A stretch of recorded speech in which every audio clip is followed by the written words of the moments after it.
Live from the world's capital markets, here are the latest financial headlines brought to you by News Factory.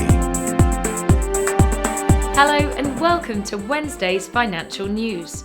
Stay with us for more market headlines.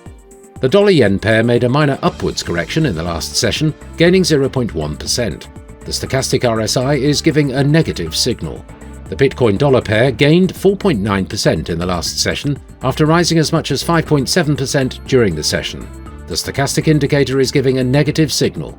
The gold-dollar pair saw a minor rise of 0.1% in the last session. The MACD is giving a positive signal. The last session saw the oil drop 0.7% against the dollar. The MACD is giving a positive signal, going against our overall technical analysis. Coming up, the choices from our chief analyst for today. Gold traded in a narrow range as investors sought more clarity around the Federal Reserve's policy outlook, while a softer dollar kept a floor under prices. The pound slipped as data showed that British house building wilted in May and the dollar found a footing. The pound was at a one-year high in mid-May. The prices of Bitcoin, Ether and other top cryptocurrencies dropped marginally after the Securities and Exchange Commission sued US crypto exchange Coinbase just one day after the agency filed another blockbuster lawsuit against Binance. Those were today's major economic events, and now moving on to world financial headlines.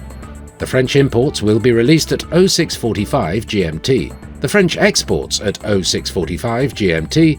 The US EIA crude oil stocks change at 14:30 GMT.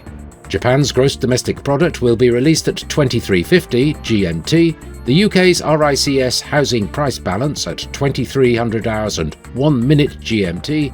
The US MBA mortgage applications at 1100 hours GMT. We hope that you've enjoyed Wednesday's market outlook. On behalf of all of us here, we wish you a productive trading day. Be sure to join us tomorrow morning for the latest news and events from the financial markets.